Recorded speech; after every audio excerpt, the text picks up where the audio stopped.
요한복음 19장 25절에서 27절 말씀을 제가 읽도록 하겠습니다. 25절에서 27절 말씀입니다. 예수의 십자가 곁에는 그 어머니와 이모와 글로바의 아내 마리아와 막달라 마리아가 섰는지라. 예수께서 자기의 어머니와 사랑하시는 제자가 곁에 서 있는 것을 보시고 자기 어머니께 말씀하시되 여자여 보소서 아들이니이다 하시고 또 그 제자에게 이르시되 보라 내 어머니라 하신대 그때부터 그 제자가 자기 집에 모시니라. 아멘. 오늘은 가상 7원 말씀 중에 세 번째 말씀을 우리가 살펴볼 계획입니다. 여자여 보소서 아들이니이다라고 말씀하셨는데요. 오늘 여러분들이 이 말씀 읽으시면서 어떤 느낌이 듭니까? 오늘 이 메시지를 예수님께서는 왜 하셨을까요? 아마 이런 생각을 하시는 분들이 계실지도 모르겠습니다. 예수님께서 십자가에 돌아가실 때에 육신의 어머니였던 마리아를 걱정하시고 계시는구나. 또 그리고 제자 중에 하나인 요한에게 부탁을 하셨구나라고 하는 그런 생각을 하실 수도 있습니다.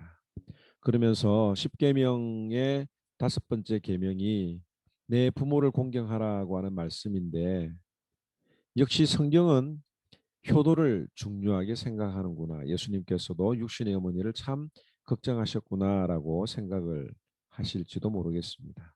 물론 이렇게 생각을 하셔도 됩니다만 석연치 않은 부분들이 있습니다. 그래서 먼저 그 부분들을 해결해 보고 주님이 주시는 이 메시지가 무엇인지 오늘 한번 묵상해 보기를 원합니다. 첫째로 왜 어머니를 여자라고 불렀을까요?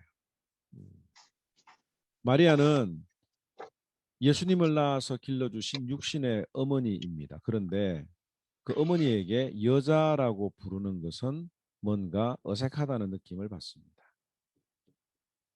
물론 그 이 여자라고 하는 단어 안에 여자를 높이는 이런 뜻으로 사용했다라고 하는 해석을 하긴 하지만 그것이 뭔가 석연치 않다는 느낌을 받고요.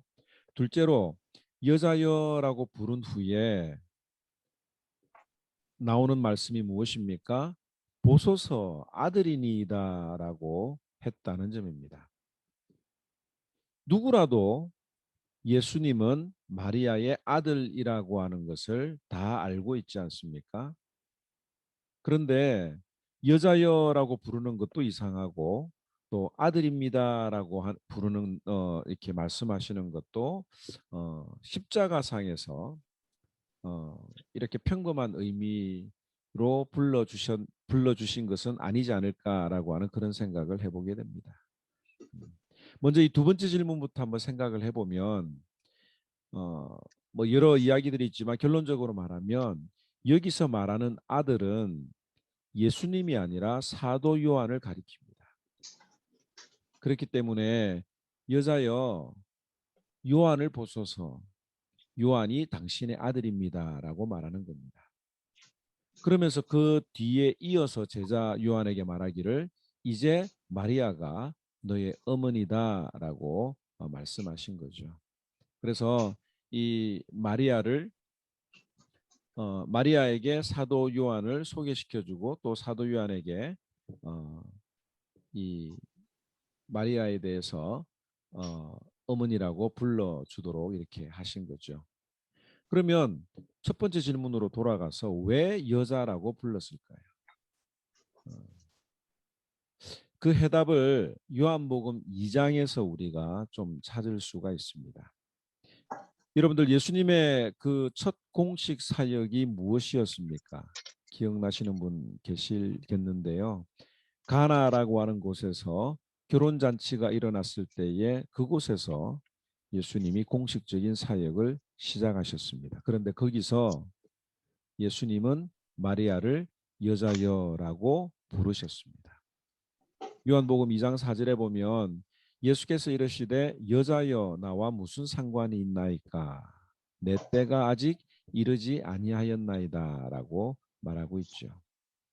그리고 오늘 예수님의 공식적인 사역의 마지막입니다. 마지막 순간에도 마리아를 향해서 여자라고 불렀습니다.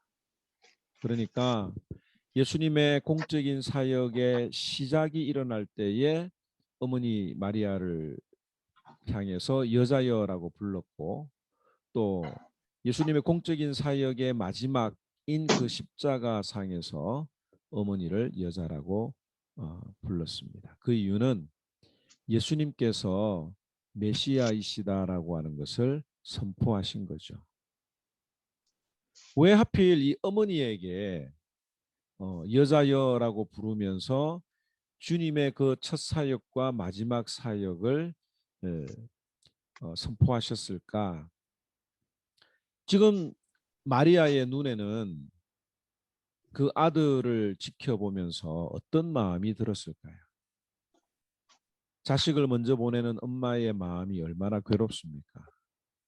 그런데 아들이 죽어가는 모습을 지켜봐야 했던 엄마의 모습, 그 고통, 아마 창자가 끊어지는 아픔과 고통이 아니었을까 추측을 할 수가 있습니다. 그러나 주님께서는 이렇게 말씀하셨어요. 명령하셨습니다. 원문을 보면 여자여 보라 당신의 아들입니다라고 이야기를 하는 거예요. 이제는 나를 당신의 배에서 나온 육신의 아들로 보지 말고 메시아로 보라고 하는 명령입니다. 왜 예수님께서는 마리아에게 메시아로 보라고 하는 명령을 하셨을까?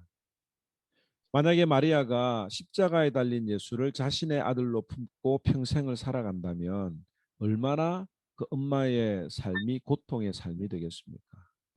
갈보리 언덕을 지날 때마다 또 그 또래의 청년을 볼 때마다 엄마의 마음이 메어지지 않겠습니까?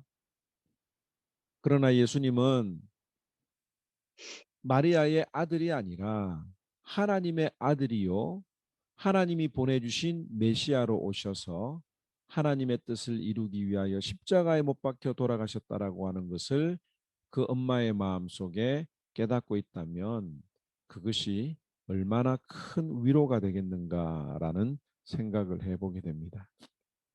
이것을 뒷받침해 주는 내용이 있는데요. 첫째 예수님께서 태어나셨을 때에 누가 찾아왔습니까? 목자들이 찾아왔죠. 그래서 목자들이 찾아와서 마리아에게 천사를 만난 이야기, 천사가 자신들에게 들려준 이야기를 전했습니다. 그때 다른 사람들은 그 목자들의 말을 이상하게 여겼는데 이 마리아는 이 말을 고이 간직하고 마음속에 곰곰이 새기고 있었다라고 표현합니다. 두 번째로 예수님이 12살이 되던 해에 6월절에 예루살렘으로 올라간 일이 있습니다. 사람들이 많아서 붐비고 정신이 없어서 이 부모님이 예수님을 챙기는 것을 잊어버렸는데 성전에 있는 예수님을 발견한 사건이 있죠. 그때 마리아가 얼마나 걱정했는지 아느냐라고 말하면서 물었을 때에 예수님은 자신이 아버지 집에 있어야 할 것을 알지 못했느냐라고 이야기를 합니다. 물론 다른 일행들은 예수님이 지금 무슨 말을 하고 있는지 전혀 알지 못하고 횡설수설한 것으로 받아들였지만 요한복음에는 마리아는 이 모든 일을 마음속에 간직해 두었다고 이야기를 합니다. 즉 어릴 때부터 남달랐던 예수님의 이야기들을 가슴 속에 간직하고 새겨 놓았던 마리아에게 내가 바로 메시아입니다라고 선언을 하시는 거죠. 그래서 오늘 우리는 이 말씀을 통해서 예수님께서는 하나님의 뜻을 이루기 위한 메시아의 삶을 인간적인 관계보다도 더 중요하다고 하는 것을 우리들에게 알려주고 있습니다. 십자가의 삶은 이 땅에서의 관계들보다 하나님과의 관계가 먼저라고 하는 것을 알려주시는 거죠. 물론 예수님께서도 인간적인 관계를 굉장히 중요하게 생각하셨습니다. 그래서 어머니에게 요한에게 어머니를 부탁하시기도 하셨죠. 그런데 이 십자가의 삶은 인간적인 관계보다도 하나님의 관계가 먼저이라고 하는 것을 이 십자가에서 우리에게 가르쳐 주신 것입니다. 오늘 저는 이런 삶을 사셨던 한 분을 소개하려고 합니다. 주기철 목사님의 아내 오정모 사모님에 대한 이야기인데요. 주기철 목사님은 일본이 강점했을 시기에 신사참배를 반대하다가 감옥에 갇히게 되었습니다. 몇 달간 감옥살이를 하고 잠시 가석방이 되었던 적이 있는데 감옥을 나온 남편 주기철 목사님에게 사모님이 하신 첫 마디가 무엇이냐면 승리요? 라고 물었습니다. 그 뜻은 감옥에서 변절하지 않고 신앙으로 승리를 했느냐라고 물었던 것이죠. 그리고 그 목사님에게 이제 막 가석방을 받아서 나온 목사님에게 했던 두 번째 말은 다시 감옥에 갈 준비를 하시오라고 하는 대답이었습니다.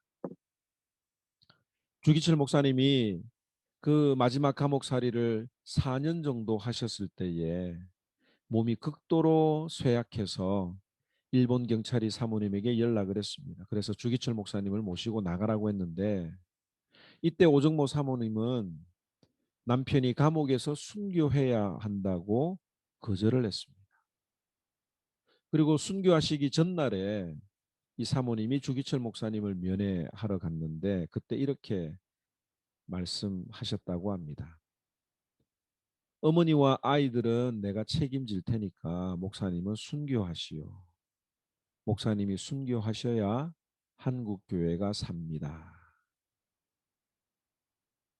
오늘날 이런 말을 하는 사람이 있다면 신자들 가운데서도 참 저 사람 미쳐도 단단히 미쳤다라고 손가락질하며 비난할지도 모르겠습니다. 그러나 그 누구보다도 남편을 잃은 사모님의 눈에는 눈물이 마르지 않았죠. 주기철 목사님이 순교하신 이후에도 일본 경찰에 의해서 교회가 폐쇄되었는데 그때도 남편을 대신해서 신방을 다니고 교인들에게 신앙을 지키도록 독려하면서 주기철 목사님이 마지막 순간까지 일제에 항거할 수 있는 그런 버팀목이 되어 주셨던 것입니다. 만약에 사모님이 목사님에게 면회 가서 이런 이야기를 했다면 어땠을까요? 집에 지금 먹을 것이 없습니다. 아이들이 아빠를 찾아요. 일단 목숨은 건지고 봐야 되지 않겠습니까? 이런 이야기를 했다면 어땠을까요? 실제로 주기철 목사님이 감옥에 갇힌 이후에 먹을 것이 없어서 어, 자의반 타의반 3일씩 금식하고 아이들을 힘들게 키우셨던 일들이 역사에 남아 있습니다. 그때 마침 김일성 장군이 보낸 장교 2명이 찾아와서 상자 2개를 전해주었다고 하는데 그 상자에는 돈과 집과 또 밭의 문서들로 집문서, 반문서들이 가득 채워져 있었던 거예요. 이때도 사모님은 남편이 이런 선물 받으려고 순교한 것이 아니기 때문에 이 물건을 받을 수 없다라고 돌려보냈습니다. 그때 이 장면을 보았던 막내 아들 주광조 장로님이 심술이 났어요. 지금 우리 쌀 한 톨이 없어서 굶어 죽을 판에 왜 그 선물을 돌려보내느냐라고 하는 거죠. 그때 사모님은 아들을 앉혀놓고 시편 37장 25절에서 26절 말씀을 펼쳐서 읽게 했습니다. 내가 어려서부터 늙기까지 의인이 버림을 당하거나 그의 자손이 글씨감을 보지 못하였도다. 그는 종일토록 은혜를 베풀고 구워주니 그의 자손이 복을 받는도다. 나중에 주광조 장로님은 그때 돈을 받지 않았던 어머니가 많이 원망스러웠지만 그 시편 말씀은 부모님께 누가 되지 않은 삶을 살 수 있게 한 위대한 유산이었다고 회고를 했습니다. 그 아들에게 넉넉한 밥을 지어주지 못한 그 사모님의 눈에서 아마 얼마나 많은 눈물을 흘렸는지 우리가 상상해 볼 수가 있을 것입니다. 그러나 천국에서 주님이 그 사모님의 눈물을 귀하게 보시고 그 천국에서 눈물을 닦아주시며 위로해 주셨을 것이라고 우리가 확실히 믿고 있죠. 오늘 아침에 나도 이런 어떤 십자가의 삶을 살아갈 수 있는 용기를 달라고 한번 하나님 앞에 기도하기를 원합니다. 주기철 목사님의 설교 가운데 이런 내용이 있습니다. 여러분, 사람이 자기 몸의 고통은 견딜 수 있으나 부모와 처자를 생각하면 철석 같은 마음이 무너지는 경우가 허다합니다. 어린 자식의 우는 소리에 그만 순교의 길에서 뒤돌아서는 자 또한 많이 있습니다. 이 육신에 얽혀 있는 저를 그 정에서 떨어지게 하시고 좀 저를 붙들어 주시옵소서라고 하는 그런 설교를 하셨던 일이 있습니다. 오늘 이 말씀을 듣고 오해하지 말아야 할 것이 예수 믿으면 가정도 버려야 되는구나. 또 자녀도 내팽겨 치라고 내팽겨 쳐야 되는구나라고 하는 그런 말이 아니죠. 이 세상의 어떤 것보다도 하나님보다 더 소중할 수 없다는 그것이 바로 십자가의 믿음인 것을 알려주는 말씀입니다.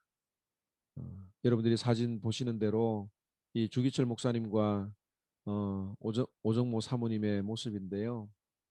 어, 오늘 이 말씀을 여러분들에게 나누면서 마칩니다. 예수께서 가라사대 내가 진실로 너희에게 이르노니 나와 및 복음을 위하여 집이나 형제나 자매나 어미나 아비나 자식이나 전토를 벌인 자는 금세에 있어 집과 형제와 자매와 모친과 자식과 전토를 백배나 받되 핍박을 겸하여 받고 내세의 영생을 받지 못할 자가 없느니라. 마태복음 10장 29절 30절 말씀입니다. 오늘 이 말씀 기억하면서 성령님이 각자에게 주시는 어떤 그런 감동을 붙들고 함께 기도하면 좋겠습니다.